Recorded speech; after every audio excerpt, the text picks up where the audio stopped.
श्रीमद्भागवत तृतीय स्कंद सप्तदश अध्याय।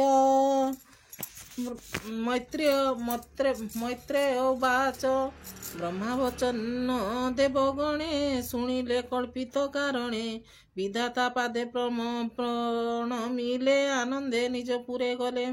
दितिंक साप आज्ञा पाई पुत्रंक जन्म से हुई 7 बरस पूर्ण हेला बेनी बालक प्रसविला से बेनी पुत्र जन्म काले निगम द्वंद्व अंतराले।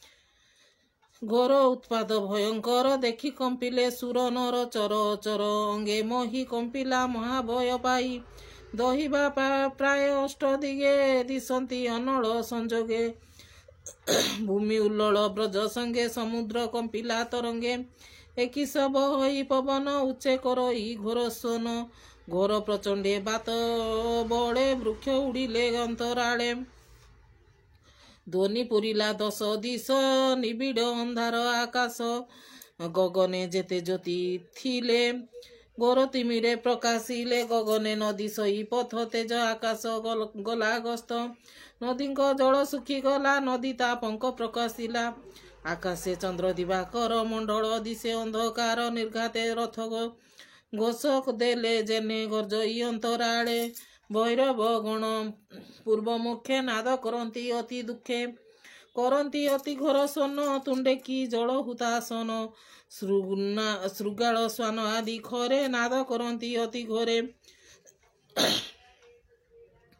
गंधर्वे सूर्य मुखे मिली कांदती ऊर्धे मुख तोड़ी वृक्ष उड़ते पक्षी गणे अरण्ये पशु घर सोने मूत्र परीक्ष उत्सर्गंती पतिपतिनी महाभीति। गाव दुहते रक्त स्रावे घोर गगने घोर नाद शुभे। आकाशे पुरी मेघमाल प्रत्यह वर्षंती आकाशे पुरी मेघमाले प्रत्यह वर्षंती गहळे। भृंगे रावंती शक्ति युक्ते वृक्ष उड़ती बिना बाते। आकाशे ग्रहगण मिली शून्य चाहती तारावली ग्रह करती घोर रण प्रखर दिशे अग्नि कोण उत्पात दिशे गुरुतरे प्रजाए कंपिले निर्भरे। सोनक आदि चारि भाई देखती शून्य मार्गे रही विश्व संसारे महाक्रासे सृष्टि प्रलय प्राय दिशे। हेमंत कश्यप भुवने पुत्रे बढ़ती दिने दिने स्वभावे कश्यप शरीर दिशई महाभयंकर पर्वत प्राय दिने दिने बढ़िले कश्यप भुवने।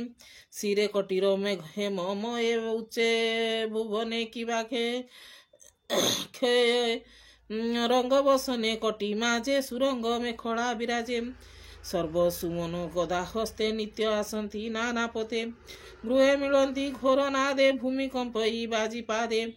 हेमंत पुत्रंकर गति देखि कंपंती प्रजापति नामकरण होम कला बेनी पुत्रंक नाम देला। ब्रज कठिन देखि बपु ए बड़ हिरण्य कसबु अनुज चाहि देखि दक्ष कल्पिला नाम हिरण्याक्ष।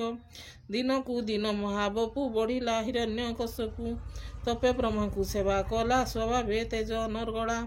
गदा बुलाई महारोसे बेगे धाइला से होरसे चालते ऋणु झुणु बाजे कुसुम माड़ा गले साजे कंधे पकाई गदाबर किय बा देवा पटांतर तार गमन मन पम देखी पड़ाती रिपुजम निर्भये बुलंती जगते देवदानव भूमिगते। देवता रिपुपुरी देखी भाजिले त्रिदश उपेक्षी आकाश मार्गे देव माने छाड़ी पशिले घोर बने।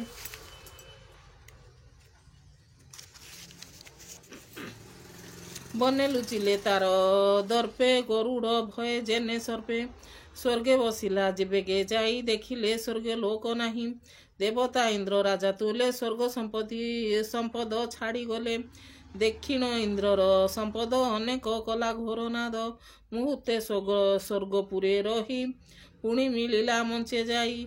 असुर विचार मने पशिबी वरुण भुवने मोहर प्राय पद बड़े के बा अछंती पाताले। हेमंत मने विचारिला जलधि मध्यरे पशिला स्वभावे विश्वरूप काए हस्तिर प्राय बगाहे।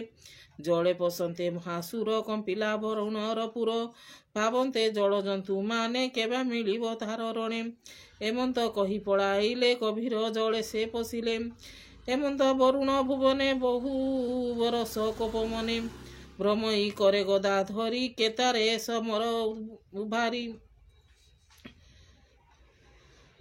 ରାତ୍ରେ ଗମନ ଏକ ଦିନେ ମିଳିଲା ବରୁଣ ଭୁବନେ ବୁଲେଇ କରେ ଗଦା ଧରି ଘୋର ଶବଦେ ମହାବଳୀ ମୁଁ ଏବେ ତୋର ଭୁବନରେ ରହିଲି ବହୁ ସମ୍ବତ୍ସରେ ତୁ ମୋତେ ଗଦା ଯୁଦ୍ଧ ଦେବୁ ନ ଦେଲେ ଭୁବନେ ନଥିବୁ ଏମନ୍ତ ଶୁଣିତା ବଚନ ଜଳଧିପତି ମହାସନ ନିରକ୍ଷ ଜନ ପ୍ରାୟ ହୋଇ କହଇ ଶିରେ କର ଦେଇ କବିର ରହି ଦିନା କେତେ ପୁଣି ଶୁଣି ଦାନବ କୋପଚିତେ ତୁ ଯୁଦ୍ଧ କର ମୋର ତୁଲେ ନହିଲେ ନଥା ଭୁବନରେ ତୁ ଲୋକ ପାଳ ଶିରୋମଣି ତୋହର ମହିମା ମୁଁ ଜାଣି ମିଳିଲି ତୋହର ସମ୍ମୁଖେ ସମର କର ଆତ୍ମା ସୁଖେ ଧର୍ମଦାତାଙ୍କ ମଧ୍ୟେ ମେରୁ ବୀରମାନଙ୍କ ଦର୍ପ ଚୁରୁ ମୋହର ଦର୍ପ ଏବେ ହର ସୁଖେ ରାଜୁସି ଜାଗ କର ଏମନ୍ତ ତାର ବାକ୍ୟ ଶୁଣି କପେ କହଇ ସାଧୁବାଣୀ